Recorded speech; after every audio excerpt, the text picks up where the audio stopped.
Alexander III of Macedon, ancient Greek, Alexandros, Romanized, Alexandros, 2021 July 356 BC to 1011 June 323 BC, most commonly known as Alexander the Great, was a king of the ancient Greek kingdom of Macedon. He succeeded his father, Philip II, to the throne in 336 BC at the age of 20, and spent most of his ruling years conducting a lengthy military campaign throughout Western Asia, Central Asia, parts of South Asia, and Egypt. By the age of 30, he had created one of the largest empires in history, stretching from Greece to northwestern India. He was undefeated in battle, and is widely considered to be one of history's greatest and most successful military commanders. Until the age of 16, Alexander was tutored by Aristotle.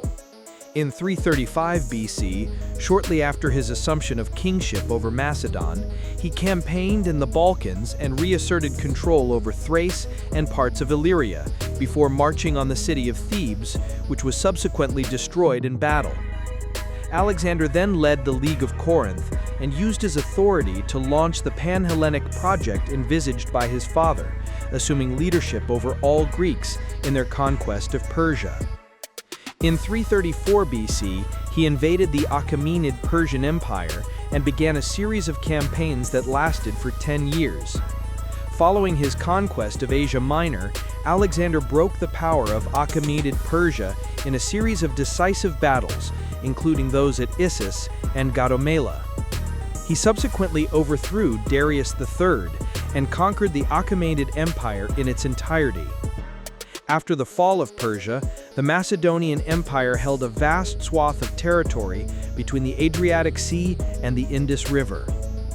Alexander endeavored to reach the ends of the world and the Great Outer Sea, and invaded India in 326 BC, achieving an important victory over Porus, an ancient Indian king of present-day Punjab, at the Battle of the Hydaspes. Due to the mutiny of his homesick troops, he eventually turned back at the Bias River and later died in 323 BC in Babylon, the city of Mesopotamia that he had planned to establish as his empire's capital. Alexander's death left unexecuted an additional series of planned military and mercantile campaigns that would have begun with a Greek invasion of Arabia. In the years following his death, a series of civil wars broke out across the Macedonian Empire, eventually leading to its disintegration at the hands of the Diadochi. With his death marking the start of the Hellenistic period, Alexander's legacy includes the cultural diffusion and syncretism that his conquests engendered, such as Greco-Buddhism and Hellenistic Judaism. He founded more than 20 cities, with the most prominent being the city of Alexandria in Egypt. Alexander's settlement of Greek colonists and the resulting spread of Greek culture led to the overwhelming dominance of Hellenistic civilization and influence as far east as the Indian subcontinent.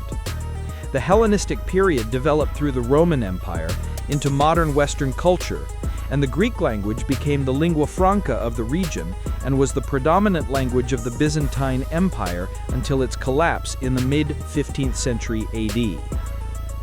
Alexander became legendary as a classical hero in the mold of Achilles, featuring prominently in the historical and mythical traditions of both Greek and non-Greek cultures. His military achievements and unprecedented enduring successes in battle made him the measure against which many later military leaders would compare themselves, and his tactics remained a significant subject of study in military academies worldwide. Legends of Alexander's exploits coalesced into the 3rd century Alexander Romance, which, in the pre-modern period, went through over 100 recensions, translations, and derivations, and was translated into almost every European vernacular and every language of the Islamic world. It was the most popular form of European literature after the Bible. Alexander III was born in Pella, the capital of the Kingdom of Macedon, on the 6th day of the ancient Greek month of Hecatombion, which probably corresponds to 20 July 356 BC, although the exact date is uncertain. He was the son of the king of Macedon, Philip II, and his fourth wife, Olympias, daughter of Neoptolemus I, king of Epirus. Although Philip had 7 or 8 wives, Olympias was his principal wife for some time, likely because she gave birth to Alexander. Several legends surround Alexander's birth and childhood. According to the ancient Greek biographer Plutarch, on the eve of the consummation of her marriage to Philip, Olympias dreamed that her womb was struck by a thunderbolt that caused a flame to spread far and wide before dying away. Sometime after the wedding, Philip is said to have seen himself, in a dream, securing his wife's womb with a seal engraved with a lion's image. Plutarch offered a variety of interpretations for these dreams: that Olympias was pregnant before her marriage, indicated by the sealing of her womb, or that Alexander's father was Zeus. Ancient commentators were divided about whether the ambitious Olympias promulgated the story of Alexander's divine parentage, variously claiming that she had told Alexander, or that she dismissed the suggestion as impious. On the day Alexander was born, Philip was preparing a siege on the city of Potidaea, on the peninsula of Chalcidice. That same day, Philip received news that his general Parmenion had defeated the combined Illyrian and Paeonian armies, and that his horses had won at the Olympic Games. It was also said that on this day the Temple of Artemis in Ephesus, one of the 7 wonders of the world, burnt down. This led Hegesias of Magnesia to say that it had burnt down because Artemis was away, attending the birth of Alexander.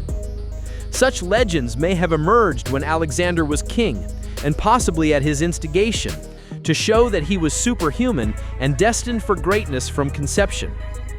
In his early years, Alexander was raised by a nurse, Lanike, sister of Alexander's future general Clytus the Black. Later in his childhood, Alexander was tutored by the strict Leonidas, a relative of his mother, and by Lysimachus of Acarnania. Alexander was raised in the manner of noble Macedonian youths, learning to read, play the lyre, ride, fight, and hunt. When Alexander was 10 years old, a trader from Thessaly brought Philip a horse, which he offered to sell for 13 talents. The horse refused to be mounted, and Philip ordered it away. Alexander, however, detecting the horse's fear of its own shadow, asked to tame the horse, which he eventually managed. Plutarch stated that Philip, overjoyed at this display of courage and ambition, kissed his son tearfully, declaring, "My boy, you must find a kingdom big enough for your ambitions. Macedon is too small for you," and bought the horse for him. Alexander named him Bucephalus, meaning ox head. Bucephalus carried Alexander as far as India. When the animal died, because of old age, according to Plutarch, at age 30, Alexander named a city after him, Bucephala. When Alexander was 13, Philip began to search for a tutor and considered such academics as Isocrates and Speusippus, the latter offering to resign from his stewardship of the academy to take up the post. In the end, Philip chose Aristotle and provided the Temple of the Nymphs at Mysa as a classroom. In return for teaching Alexander, Philip agreed to rebuild Aristotle's hometown of Stagira, which Philip had razed, and to repopulate it by buying and freeing the ex-citizens who were slaves, or pardoning those who were in exile.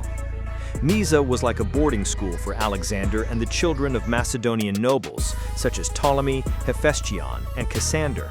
Many of these students would become his friends and future generals, and are often known as the companions. Aristotle taught Alexander and his companions about medicine, philosophy, morals, religion, logic, and art. Under Aristotle's tutelage, Alexander developed a passion for the works of Homer, and in particular, the Iliad. Aristotle gave him an annotated copy, which Alexander later carried on his campaigns. Alexander was able to quote Euripides from memory. In his youth, Alexander was also acquainted with Persian exiles at the Macedonian court who received the protection of Philip II for several years as they opposed Artaxerxes III. In the Mysa, Alexander eventually became familiar with Persian exiles, such as Artabazos II and his daughter Barsine, possible future mistress of Alexander, who resided at the Macedonian court from 352 to 342 BC, as well as Amenapes, future satrap of Alexander, and a Persian nobleman named Sisinnes. These Asian existences at the Macedonian court gave the Macedonian court a good knowledge of Persian issues, and may even have influenced some of the innovations in the management of the Macedonian state. Suda writes that Anaximenes of Lampsacus was one of Alexander's teachers, and that Anaximenes also accompanied Alexander on his campaigns. Regency and Ascent of Macedon. Main articles: Philip II of Macedon and Rise of Macedon. Further information: History of Macedonia, Ancient Kingdom. This is a photograph of Philip II of Macedon, Alexander's father. At the age of 16, Alexander's education under Aristotle ended. Philip II had waged war against the Thracians to the north, which left Alexander in charge as regent and heir apparent. During Philip's absence, the Thracian tribe of Maedi revolted against Macedonia. Alexander responded quickly and drove them from their territory. The territory was colonized, and a city named Alexandropolis was founded. Upon Philip's return, Alexander was dispatched with a small force to subdue the revolts in South Thrace. Campaigning against the Greek city of Perinthus, Alexander reportedly saved his father's life. Meanwhile, the city of Amphissa began to work lands that were sacred to Apollo near Delphi, a sacrilege that gave Philip the opportunity to further intervene in Greek affairs. While Philip was occupied in Thrace, Alexander was ordered to muster an army for a campaign in South Greece. Concerned that other Greek states might intervene, Alexander made it look as though he was preparing to attack Illyria instead. During this turmoil, the Illyrians invaded Macedonia, only to be repelled by Alexander. Philip and his army joined his son in 338 BC, and they marched south through Thermopylae, taking it after stubborn resistance from its Theban garrison. They went on to occupy the city of Elatea, only a few days' march from both Athens and Thebes. The Athenians, led by Demosthenes, voted to seek alliance with Thebes against Macedonia. Both Athens and Philip sent embassies to win Thebes' favor, but Athens won the contest. Philip marched on Amphissa, ostensibly acting on the request of the Amphictyonic League, capturing the mercenaries sent there by Demosthenes and accepting the city's surrender. Philip then returned to Elatea, sending a final offer of peace to Athens and Thebes, which both rejected it. As Philip marched south, his opponents blocked him near Chaeronea, Boeotia. During the ensuing Battle of Chaeronea, Philip commanded the right wing, and Alexander the left, accompanied by a group of Philip's trusted generals. According to the ancient sources, the two sides fought bitterly for some time. Philip deliberately commanded his troops to retreat, counting on the untested Athenian hoplites to follow, thus breaking their line. Alexander was the first to break the Theban lines, followed by Philip's generals. Having damaged the enemy's cohesion, Philip ordered his troops to press forward and quickly routed them. With the Athenians lost, the Thebans were surrounded. Left to fight alone, they were defeated. After the victory at Chaeronea, Philip and Alexander marched unopposed into the Peloponnese, devastating much of Laconia and ejecting the Spartans from various parts of it.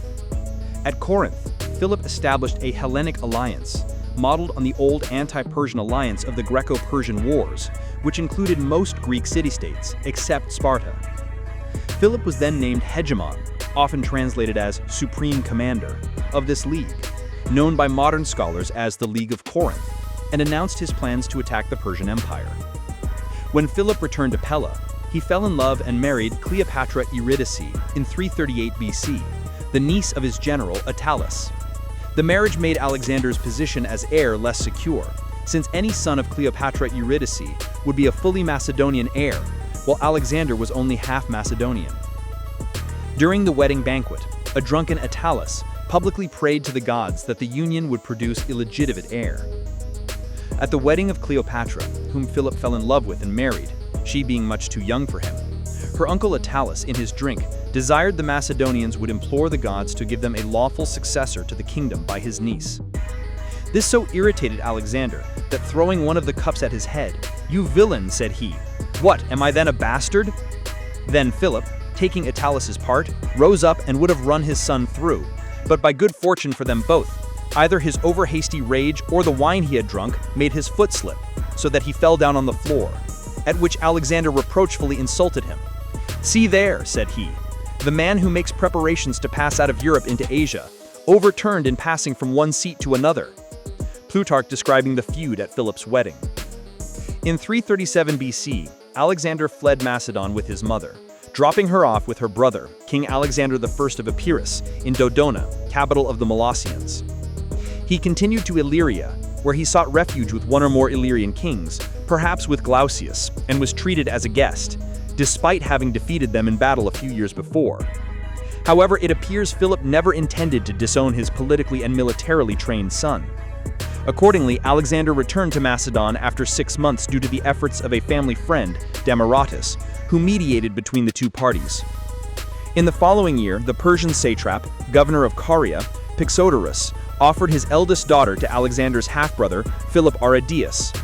Olympias and several of Alexander's friends suggested this showed Philip intended to make Aridaeus his heir. Alexander reacted by sending an actor, Phasaelus of Corinth, to tell Pixodorus that he should not offer his daughter's hand to an illegitimate son, but instead to Alexander. When Philip heard this, he stopped the negotiations and scolded Alexander for wishing to marry the daughter of a Carian, explaining that he wanted a better bride for him. Philip exiled 4 of Alexander's friends, Harpalus, Nearach, Ptolemy, and Arigius, and had the Corinthians bring Phasaelus to him in chains. In the 24th day of the Macedonian month Dios, which probably corresponds to 25 October 336 BC, while at Aegae, attending the wedding of his daughter Cleopatra to Olympias's brother, Alexander I of Epirus, Philip was assassinated by the captain of his bodyguards, Pausanias, who, according to Diodorus, was also his lover. As Pausanias tried to escape, he tripped over a vine and was killed by his pursuers, including 2 of Alexander's companions, Perdiccas and Leonatus. Alexander was proclaimed king on the spot by the nobles and army at the age of 20. Alexander began his reign by eliminating potential rivals to the throne. He had his cousin, the former Amyntas IV, executed. He also had 2 Macedonian princes from the region of Lyncestes killed for having been involved in his father's assassination, but spared a third, Alexander Lyncestis. Olympias had Cleopatra Eurydice and Europa, her daughter by Philip, burned alive. When Alexander learned about this, he was furious. Alexander also ordered the murder of Attalus, who was in command of the advance guard of the army in Asia Minor and Cleopatra's uncle. Attalus was at that time corresponding with Demosthenes regarding the possibility of defecting to Athens. Attalus also had severely insulted Alexander, and, following Cleopatra's murder, Alexander may have considered him too dangerous to be left alive. Alexander spared Aridaeus, who was by all accounts mentally disabled, possibly as a result of poisoning by Olympias. News of Philip's death roused many states into revolt, including Thebes, Athens, Thessaly, and the Thracian tribes north of Macedon. When news of the revolts reached Alexander, he responded quickly. Though advised to use diplomacy, Alexander mustered 3,000 Macedonian cavalry and rode south towards Thessaly. He found the Thessalian army occupying the pass between Mount Olympus and Mount Ossa, and ordered his men to ride over Mount Ossa. When the Thessalians awoke the next day, they found Alexander in their rear and promptly surrendered, adding their cavalry to Alexander's force. He then continued south towards the Peloponnese. Alexander stopped at Thermopylae, where he was recognized as the leader of the Amphictyon League, before heading south to Corinth. Athens sued for peace, and Alexander pardoned the rebels. The famous encounter between Alexander and Diogenes the Cynic occurred during Alexander's stay in Corinth. When Alexander asked Diogenes what he could do for him, the philosopher disdainfully asked Alexander to stand a little to the side as he was blocking the sunlight. This reply apparently delighted Alexander, who is reported to have said, "But verily, if I were not Alexander, I would like to be Diogenes." At Corinth, Alexander took the title of hegemon, leader, and, like Philip, was appointed commander for the coming war against Persia. He also received news of a Thracian uprising. Before crossing to Asia, Alexander wanted to safeguard his northern borders. In the spring of 335 BC, he advanced to suppress several revolts. Starting from Amphipolis, he traveled east into the country of the independent Thracians, and at Mount Haemus, the Macedonian army attacked and defeated the Thracian forces manning the heights. The Macedonians marched into the country of the Triballi and defeated their army near the Lignus River, a tributary of the Danube. Alexander then marched for 3 days to the Danube, encountering the Getae tribe on the opposite shore. Crossing the river at night, he surprised them and forced their army to retreat after the first cavalry skirmish.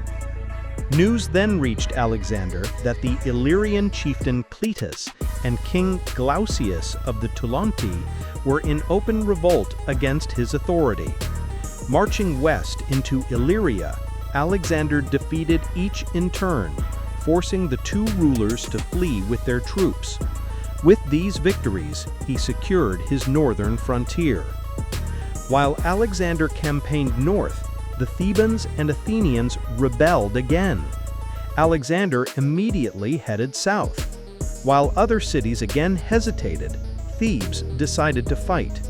The Theban resistance was ineffective, and Alexander razed the city and divided its territory between the other Boeotian cities.